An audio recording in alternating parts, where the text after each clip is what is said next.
In our first story, the leadership of the Cucumber Yam Market at Agbogbulushi here in Accra is accusing the police service of failing to act on information by whistleblowers in the area on weapons stashed there. A clash between supporters of the National Democratic Congress and the New Patriotic Party earlier this week resulted in one person being killed and others injured. Police have arrested 5 persons in connection with the clashes and have mounted a search for hidden weapons being used by the two sides in the clash. Spokesperson for the Cucumber Yam Market, Stephen Nawumba, tells Joy News police must act on information volunteered to them. He, however, expressed their readiness to assist the police find those hoarding weapons in the area. The district police commander have that information. He knows better than I do, because there have been 1,001 complaints with names submitted to his office. Nothing has been done about it. Not today, early days of this year. You're saying that in the early parts of this year, names have been given to the district police about people who have weapons that you expect to be retrieved, and this hasn't happened? Sure. A lot of names were given, and even on that Tuesday, in front of a police officer, people shoot offensive weapons. They couldn't arrest any of those people to take the weapons from them. Yes. And I can tell you, right under the nose of the regional operations commander, a civilian set a place ablaze to kill a police officer. His own words from the regional operations commander. These are wild allegations that we cannot speak to, but as it stands now, what are you doing to support the police then, if indeed the district commander did not act to the information that you give to him about weapons? Now these weapons are being used in a way that is threatening. What information are you giving, or how are you assisting, or how do you intend to assist by way of giving them information so these weapons can be retrieved? We still have those names, and those people still walk free. They are free people walk around. We can still give them the names, and they work with those names. By so doing, they will retrieve some of the weapons, and I believe that the names we will give them will not fail. Well, following the unfortunate incident, there have been calls on the two factions said to be Cucumbers and Dagombas to desist from engaging in violence to settle scores. According to Stephen Nawumba, they are ready to smoke the peace pipe. Cucumbers, as I'm speaking to you, we have forgotten that a life is lost, even though we still have some casualties at the hospital that we treat them. Yes. Are you ready to smoke the peace pipe with the Dagombas? We are smoking the peace pipe with everybody now. Because I don't want to believe that the regent who spoke, his mother is coming from the Konkoma. The father is coming from the Dagbang. We respect that, and he respects that as well. He knows what I'm saying. It is a fact. It will be quite unfortunate that your first cousin will have an issue with you. The Gombas and Konkombas are intermarried. We marry the Gomba ladies, the Gombas marry our ladies. When you go down to the region, that is what is happening. So how would I feel if the Gomba lady is married to my brother? They take a gun, machete, to machete the brother, to shoot. Well, the two main political parties, the MPP and NDC, have been blamed for their role in the violence. Residents have accused them of influencing the situation and want them to stop. The political elements, both NPP and NDC, should stop influencing this. They should stop. Because look, my brothers over there who possess those arms, trust me, they have not enough money to buy them. I don't think somebody can buy AK-47 from that area, but they possess them. Talk less of the ammunitions of that AK-47. You understand? They possess them. So in this case, what we see is that, look, on Tuesday, somebody whispered into my ear that unlicensed pickup entered there, and they suspect that pickup to be carrying ammunitions. So if that pickup enters, where is the pickup coming from? Who drives that pickup? And where did the pickup go? You understand? Yes. So I am not disputing the fact that the political elements are not behind. Meanwhile, the police is set to process 2 of 5 people arrested after the Agbogbloshie clashes for court on Tuesday. The 2 are being charged with possession of illegal weapons. The 3 others were arrested for inciting violence, but police say they failed to make bail because of the Easter holidays. Business activity has returned to normal at the Kokomba Yam market, while security measures remain in force. Now, police in the central region have been engaging passengers and drivers at the various bus terminals in the region, impressing upon them to exercise due care on the road. The exercise follows a series of accidents that have occurred on the Accra-Winneba Cape Coast Highway. Central Regional Police PRO ASP Irene Opong says they are hopeful the exercise will help reduce accidents and criminal activities during this festive season. The team of policemen, the National Road Safety Commission and the personnel of the Ghana National Fire Service moved from one bus terminal to the other, advising drivers and passengers on issues ranging from defensive driving to the exercise of due care while on the road. At the Metro Mass Transit Terminal, many people had queued waiting for their turn to board the buses. The Regional Police Command that led the exercise has been speaking to Joy News about the exercise. ASP Irene Opong wants the passengers to be extra careful and vigilant so as not to fall victims to the criminal activities that shoot up during such festive occasions. We have realized that during festivities, there are a lot of road accidents that happens, especially on our highways and also within the metropolis. So we have taken it as a duty in collaboration with road safety to go to all lorry stations within Cape Coast. As we are doing, our other counterparts are also doing it in the district and the divisions. And we are sensitizing drivers about overspeeding, wrong overtaking, sleeping behind the wheels, and also the responsibility of a passenger if you are in a car. During that time, there is a lot of criminal activities that comes on the increase. So we are also sensitizing the general public to be aware of their own safety in the area of burglary in their homes, also when they go to social gatherings, and also protection of their children during this time, because it's a very long break and children will be on vacation.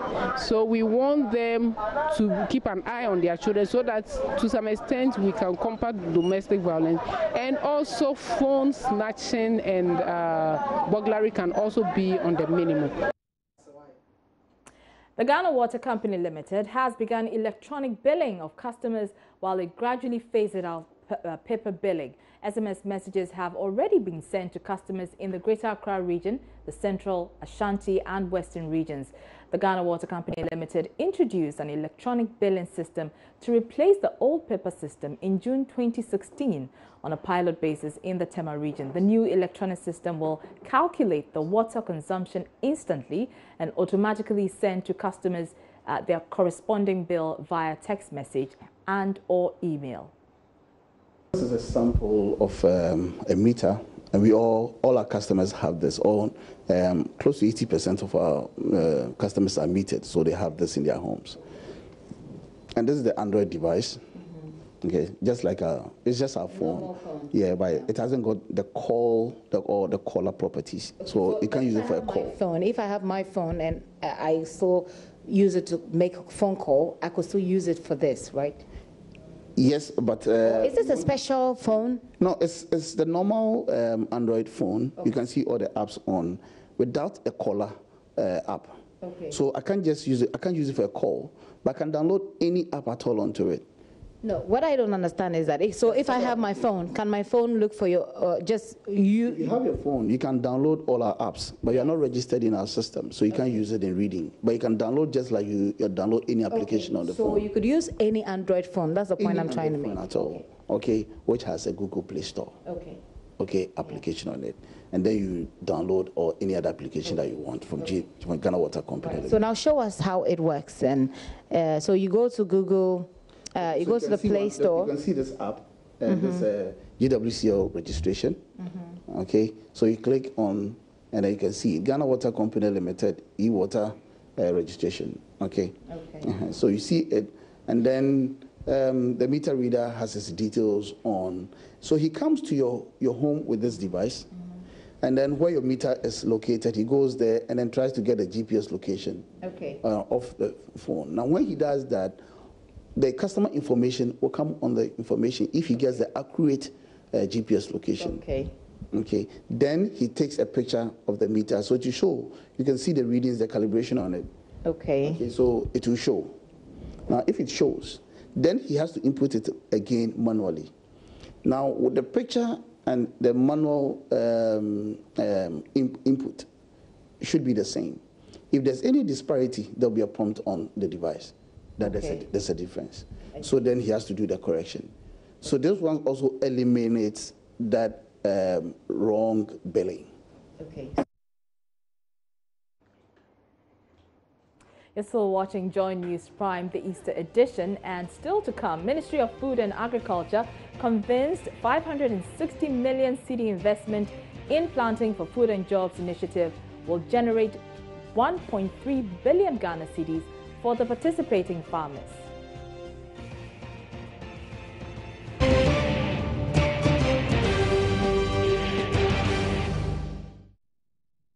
You're welcome back to Joy News Prime. On Monday, the Akufo-Addo administration will mark 100 days in office.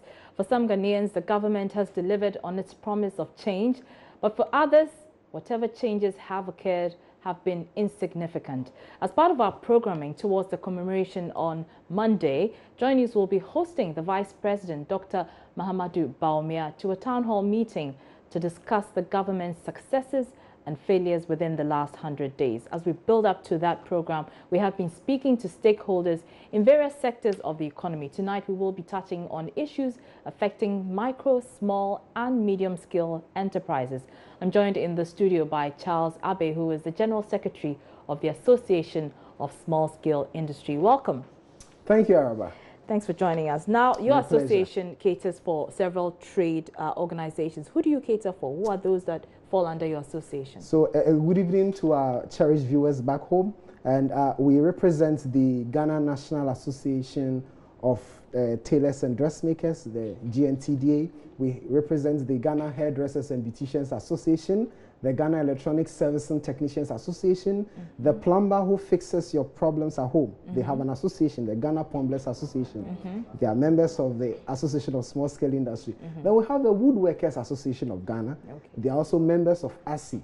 We have the Metal Fabricators Association. They are members of ASI. Metal fabricators? Yes, metal fabricators. And so we have presently as many as 26 trade associations who are represented under the Association of Small Scale Industry. So we are the apex body or umbrella body for all these trade associations. Okay, so we have just about 2 or more days to 100 days when we mark the new government's assumption into power. Yes. Now, what were your expectations as an association when the new government assumed office? Let me place on record that last year in August, we hosted the president, the then candidate Akufo-Addo, and his team, Dr. Bawumia, Alan Tremantin. It was a whole entourage who were with us in Tamale in August, where we interacted with them for them to share their vision for the micro and small scale sector. Many a time the narrative is around the small and medium enterprises, but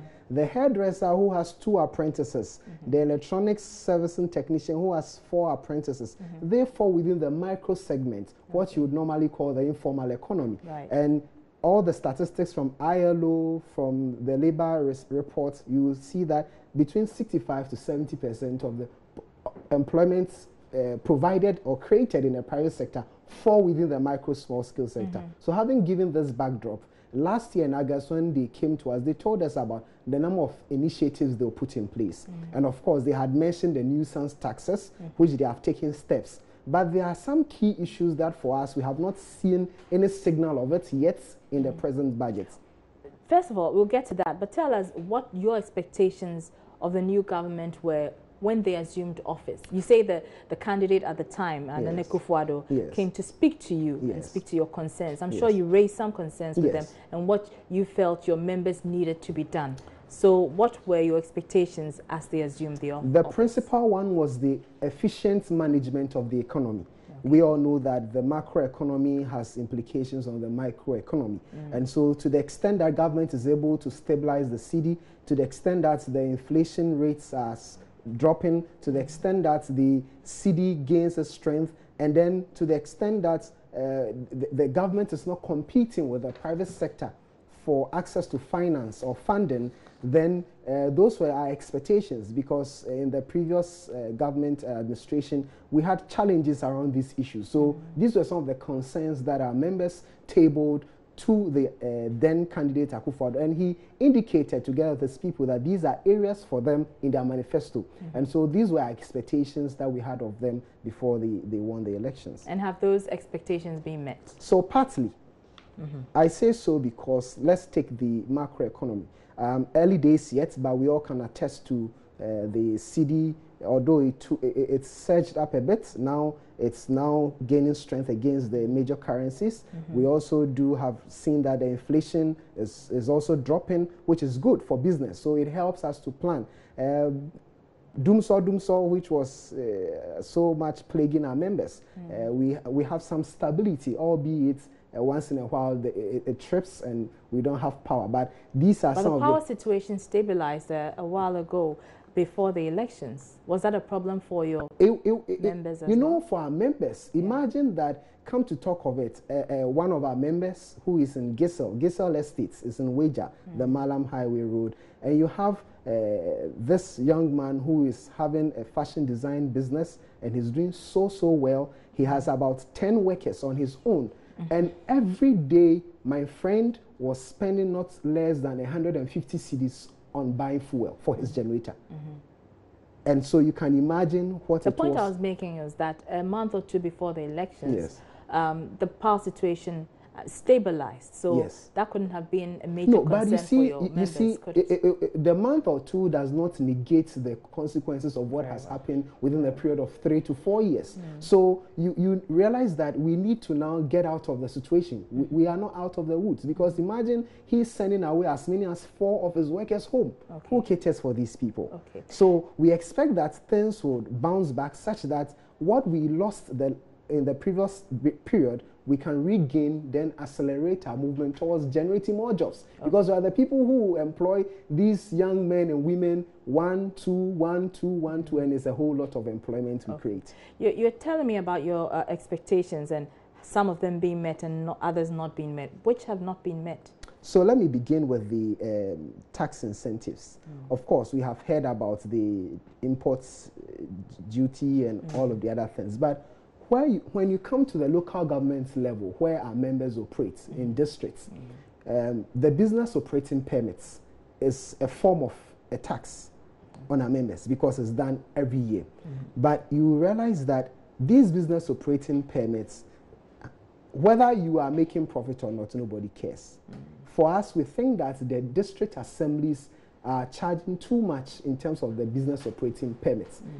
We were expecting that as part of the waivers received, at least it will commensurate with the district assembly saying that, look, we are in line with government's directive. We are going to say as much as 40 to 50% reduction in the business operating permits for the category of businesses our members operating. This would encourage those apprentices who pass out of the hairdresser or from the electronic service technician, so they can also register their business. Remember that the narrative is that we should move towards formalizing the informal economy. And it's a continuum as far as formalization is concerned. Either you are registering at the district assembly or with the registrar general department. All these are levels along the continuum for formalization. So if you are giving incentives at the district assembly level, where most of our members will register their businesses by giving waivers, you can have a lot more people entering being captured by wealth. Is the association going to take the initiative and advocate for perhaps the reduction in the cost of registering one's business? Indeed, we are looking forward to the town hall meeting, and because of the platform offered last year for the then candidate and his people who gave us assurances, we told him that we'll be looking forward to quarterly engagements, not with the larger private sector, but with the micro small scale sector, which creates the bulk of the job. And we had some assurances that there will be this regular meetings to hear. So we are looking forward to the Minister for Trade and Industry giving signal that, look, it's 3 months, we're already done with first quarter. When is the date for this interaction for us to table these concerns to them, so that the meaning, we want to get meaning to what is happening at the macro level. Okay. It should descend to the district assembly level. Okay. Away from the registering of certificates for your members, yes.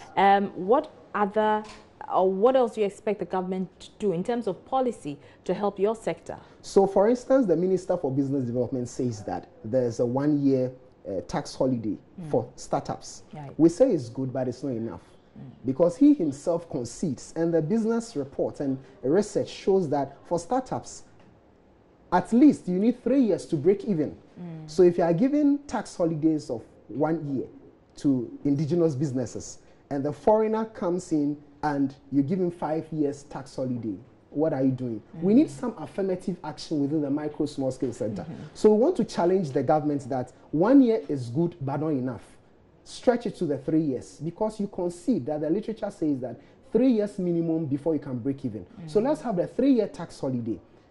As the 3-year tax holiday is done, you are giving room for these micro small businesses to create more employment, stabilize their businesses, and generate the employment you want to, the unemployment you want to tackle. So that is one of the areas we are looking for.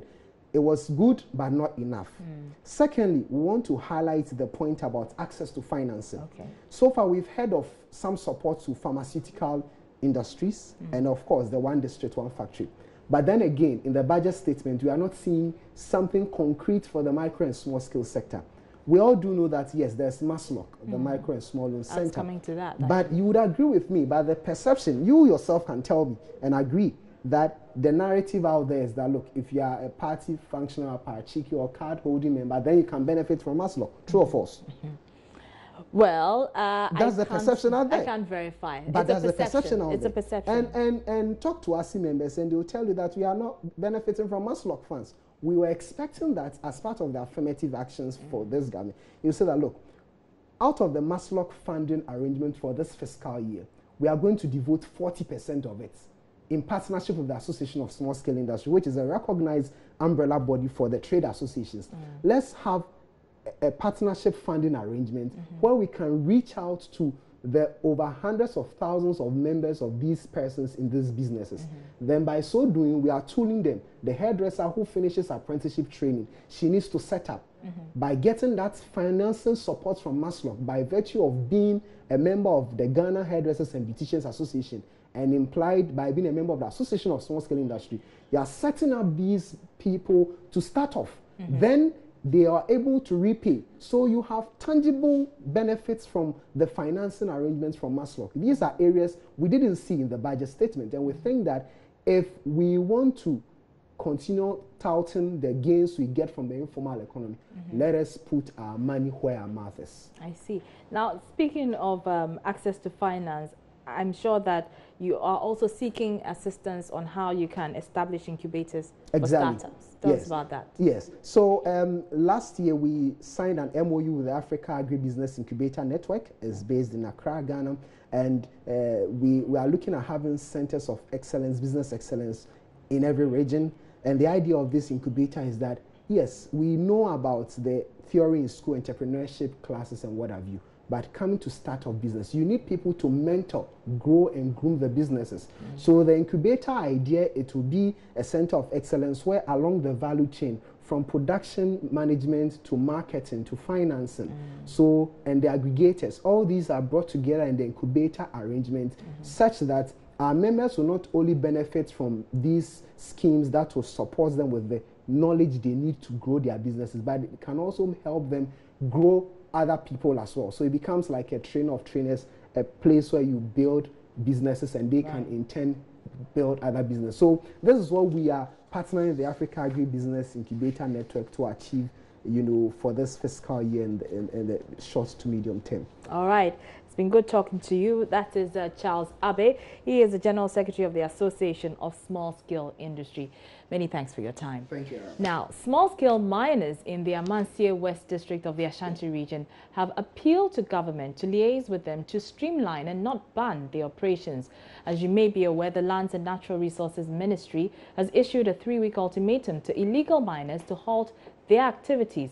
The ultimatum expires next week, but the small-scale miners say the ban will deprive them of their livelihood, although they are equally concerned about the impact of the activities on the environment. Mahmoud Mohammed Nuruddin's report. The miners from various communities in the district are dissatisfied with government's decision to stop small-scale mining. Their fear is they may be rendered jobless when the ban comes into effect. The Amansie West Small-Scale Miners Association is spearheading the lobbying effort.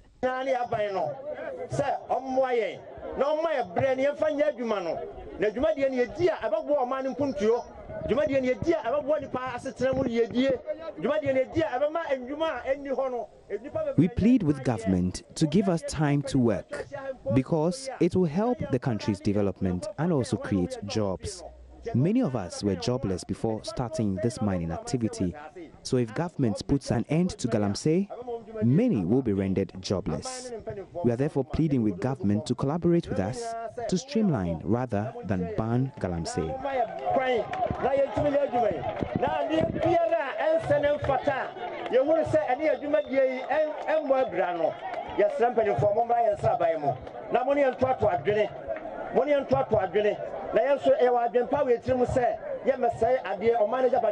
The miners say they are ready to protect water bodies while they continue to undertake their activities.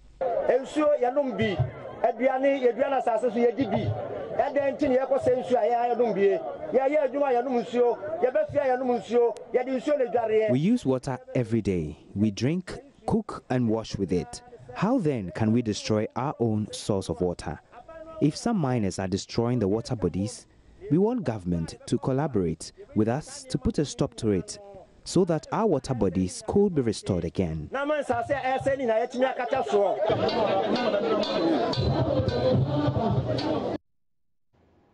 You're watching Joy News Prime. We're taking a break. We'll be back with business news.